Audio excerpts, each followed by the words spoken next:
Good morning. आज हम BSc part second में फिजिक्स फर्स्ट यूनिट फर्स्ट दो चीज़ें पढ़ेंगे। पहला है entropy of system in A heat bath, किसी उष्मा भंडार या गर्म भंडार में निकाय की एंट्रोपी। और जो दूसरा है वह है हमारा हेल्महोल्ट्ज़ मुक्त ऊर्जा, हेल्महोल्ट्ज़ फ्री एनर्जी। तो शुरुआत करते हैं entropy of A system in A heat bath. सबसे पहले ये देखें कि हीट बाथ किसे कहते हैं, गर्म भंडार किसे कहते हैं। कि वह निकाय जिसके ताप बहुत अधिक हो, मीन्स उसमें यदि ताप दे दें या उससे निकाल लें तो उसमें कोई फर्क नहीं पड़ता, उसको हम हीट बाथ कह सकते हैं, ताप भंडार कह सकते हैं।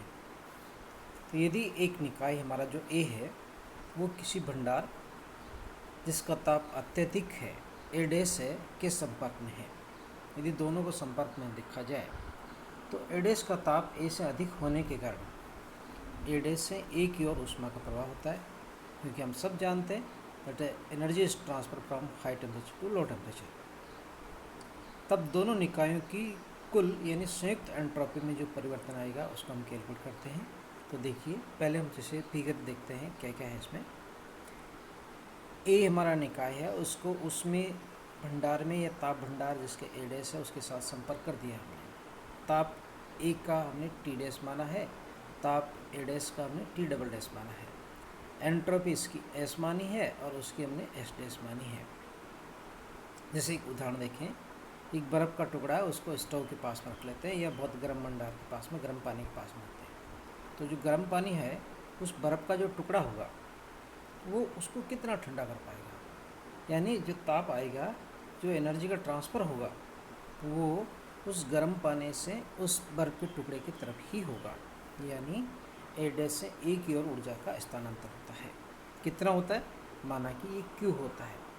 सो हम देखें एंट्रोपी जो परिवर्तन होगा वह दोनों की एंट्रोपी में परिवर्तन होगा। एक ऊष्मा देता है, एक ऊष्मा लेता है। ऊष्मा ले रहा है उसके लिए पॉजिटिव है, जो ऊष्मा दे रहा है उसके लिए नेगेटिव है। तो जो संयुक्त निकाय की जो एंट्रोपी आ रही है डेल्टा एस इक्वल टू वो आएगी हमारी Q by T dash minus Q by T double dash.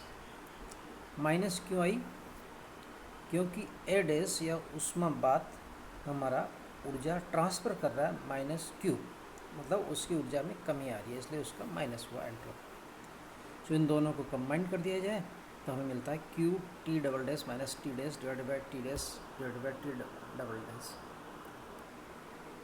यदि T double dash is greater than T dash, जैसे नेचुरली ही है कि वो उसको हम ताप भंडार मानते हैं, तो delta S greater than zero होगा, धनात्मक होगा इस फिगर के अनुसार, इस इक्वेशन के अनुसार। ऊष्मा हर समय उच्च ताप से निम्न ताप की ओर प्रवाहित होती है, अतः हर समय delta S is greater than equal to zero होगी, हमेशा यही होगा। और यदि T dash equal to T double dash हो, मान लो दोनों के ताप समान हो जाए, दोनों निकाय साम्य अवस्था में होंगे, no heat flow then delta S equal to zero, तो तब एंट्रोपी का परिवर्तन का मान जीरो होगा। अतः एंट्रोपी के लिए जो सार्वभौमिक यूनिवर्सल इक्वेशन है वो delta S greater than zero और इक्वल होता है। अतः साम्य अवस्था की अवस्था में निकाय की एंट्रोपी अधिकतम होनी चाहिए, एंट्रोपी का मान अधिकतम होता है, तभी हम कह सकते हैं that is in equilibrium state. We know that the relation between entropy in the accessible energy states, कि एंट्रोपी और अधिगम्य ऊर्जा स्तरों की जो संख्या में जो संबंध आता है वो लिखते हैं। जैसे वाई कोई प्राचाल है जिस पर हमारा जो अधिगम्य ऊर्जा स्तरों की संख्या ओमेगा वो डिपेंड करती है, तो जो एंट्रोपी लिखेंगे अपन S Y equal to K logarithm of the E omega Y. यहाँ पे कोई के कांस्टेंट है, जो ओमेगा लिखा हमने वो अधिगम्य ऊर्जा स्तरों की संख्या और एस एंट्रोपी है और वह ये प्राचाल है। सो इसको रीअरेंज करें, दोनों तरफ एंट्री लॉग लें या लॉगरिथम हटा दें, एक्सपोनेंशियल लें, तो जो अधिगम्य ऊर्जा स्तरों की संख्या आती है omega Y equal to exponentially of the S Y by K, means that is depends on the exponentially of the entropy.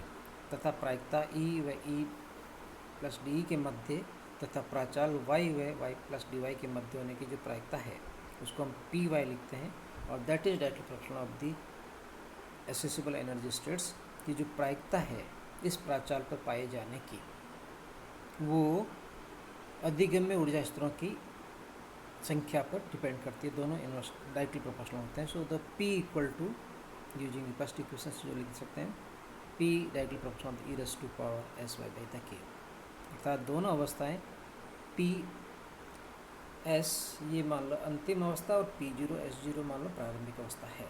हमने दो स्टेट मान ली किसी निकाय की।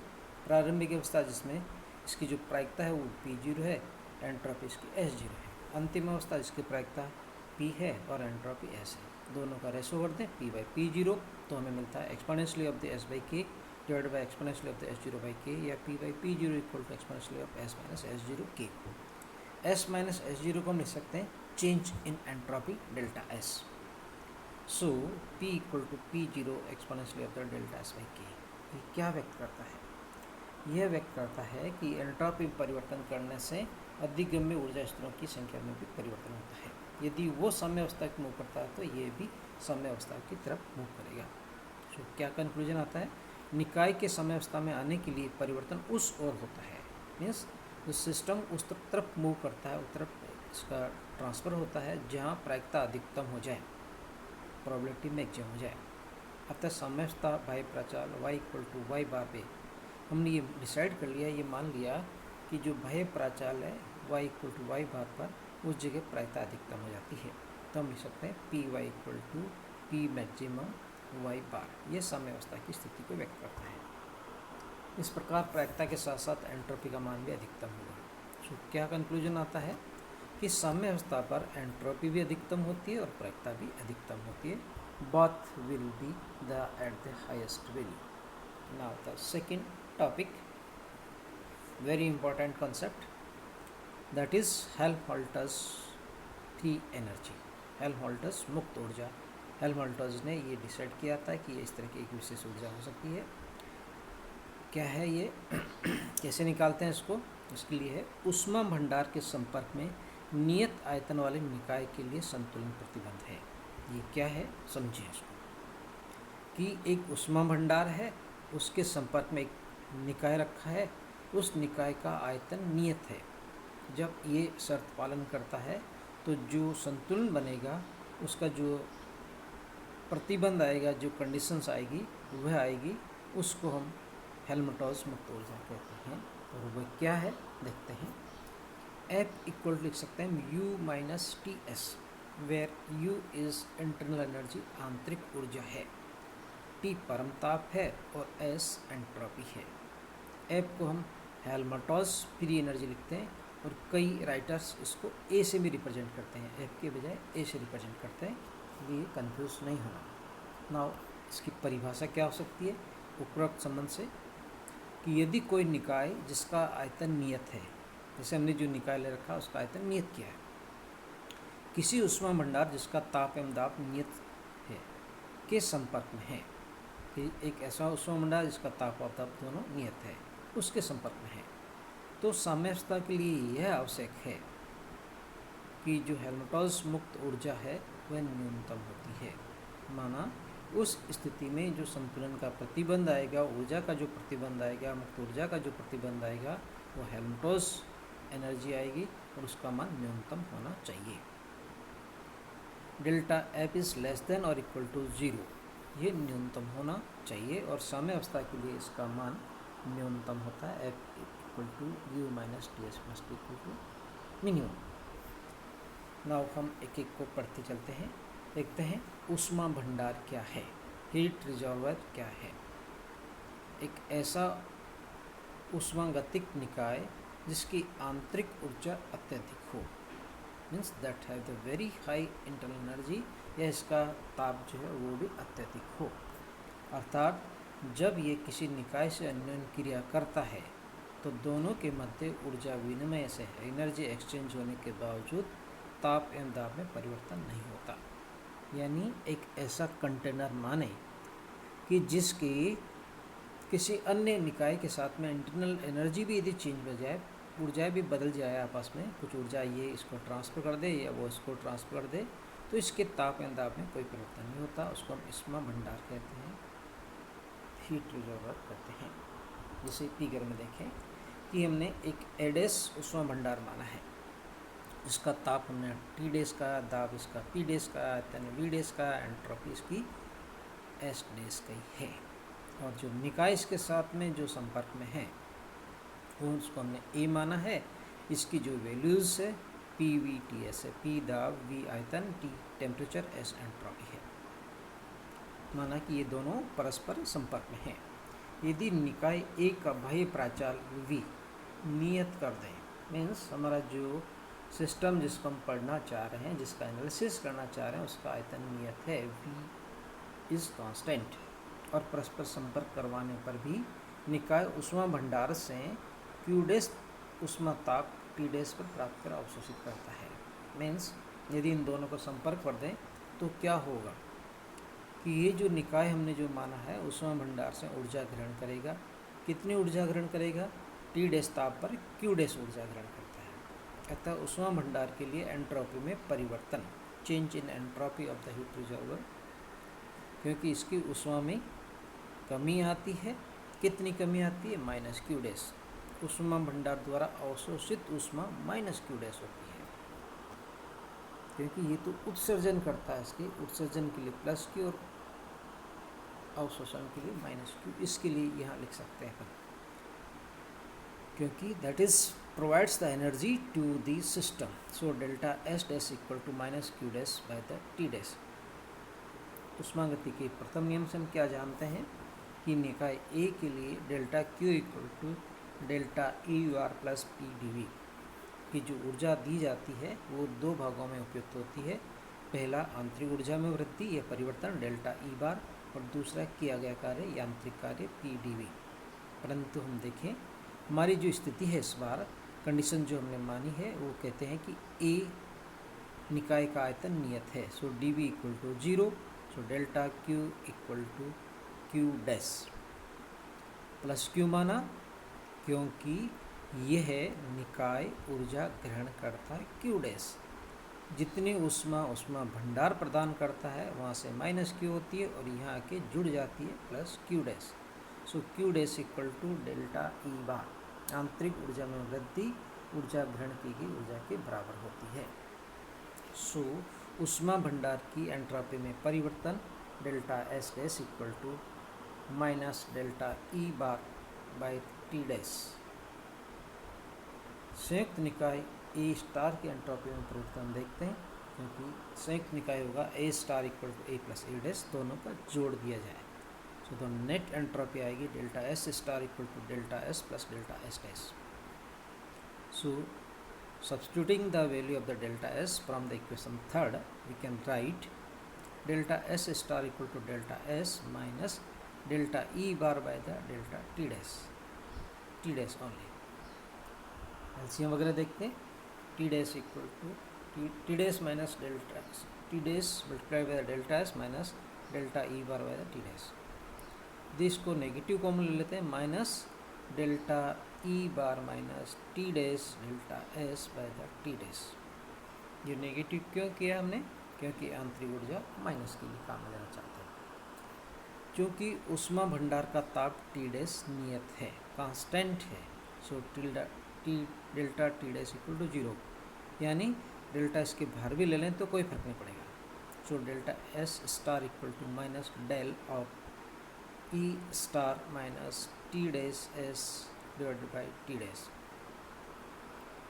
जो ब्रैकेट के अंदर है, inside the bracket in new function for the system A is equal to, हम इसको लिख सकते हैं F equal to E bar minus T dash S. आंतरिक ऊर्जा ही है परंतु थोड़ा सा इसमें कमी हो गई। कितनी कमी होगी? Minus T dash S. So the net free energy equal to, इसके लिए इस सिस्टम के लिए जिसका आयतन नियत है, जो उसमें भंडार के साथ संपर्क में है, उसकी जो मुक्त ऊर्जा आ रही है इस बार वो F equal to E bar minus T dash S आती है। इसके लिए जो एंट्रोपी आई वो आती है हमारे पास में delta S star equal to minus del F by the T dash. हम जानते हैं कि कि संतुलन की अवस्था वह अवस्था होती है जब संयुक्त निकाय ए स्टार की एंट्रोपी डेल्टा एस स्टार अधिकतम हो जाए। एस स्टार मैक्सिमम होने के लिए डेल्टा एस स्टार धनात्मक होना चाहिए। डिफरेंशियल से हम जानते हैं, किसी को अधिकतम करना है तो फर्स्ट डिफरेंशियल इसका 0 होना चाहिए या पॉजिटिव होना चाहिए। सो वी से delta S star will be greater than और इक्वल टू 0। तो इसी के इक्वेशन 5 से माने तो डेल्टा एफ का मान न्यूनतम होना चाहिए। Delta F is less than और इक्वल टू 0, यानी एंट्रोपी अधिकतम होती है और मध्यमुक्त या हेल्महोल्ट्ज़ जो एनर्जी है वो न्यूनतम होनी चाहिए। अतः निकाय के साम्यावस्था के लिए हेल्महोल्ट्ज़ ऊर्जा फलन का मान न्यूनतम होना चाहिए। This is very important condition कि साम्यावस्था के लिए एंट्रोपी अधिकतम और हेल्महोल्ट्ज़ मुक्त ऊर्जा मान न्यूनतम होना चाहिए। विशेष स्थिति देखें, ताप T डैश समान यानी समतापी आयतन V1 से V2 दो अलग अलग संयुक्त निकाय है। अब देखें समझिए, एक उष्मा भंडार है, उसमें हमारा एक निकाय A है, उसके दो अलग अलग सिचुएशन काम में लिए हमने। एक कहा हमने कि इसका आयतन V1 है, दूसरा कहा हमने इसका आयतन V2 है। दो निकाय वही है परंतु दो अलग अलग स्थितियाँ काम में ली हमने, V1 और V2, और दोनों स्थितियों में ये उसके साथ संयुक्त अवस्था में था, संतुलन की अवस्था में था। सो जो इक्वेशन 5 से हम लिख दें कि F1 minus F2 equal to minus T dash S1 minus S2, तो हमें जो मिलता है F1 minus F2 equal to minus RT dash logarithm of the V1 by V2। यदि हम S1 S2 जो कैलकुलेट करेंगे उसके अकॉर्डिंग से सब्स्टिट्यूट करें तो जो वैल्यू आती है वो ये वही वाली आती है जो हमने पहले किया था मोनोएटॉमिक गैस के लिए और जो आदर्श गैस के लिए कैलकुलेट किया था उससे। तो ये जो इसका राइट हैंड साइड है इस समीकरण का, वो है आदर्श गैस द्वारा समतापी प्रक्रम में किए गए कार्य के बराबर है।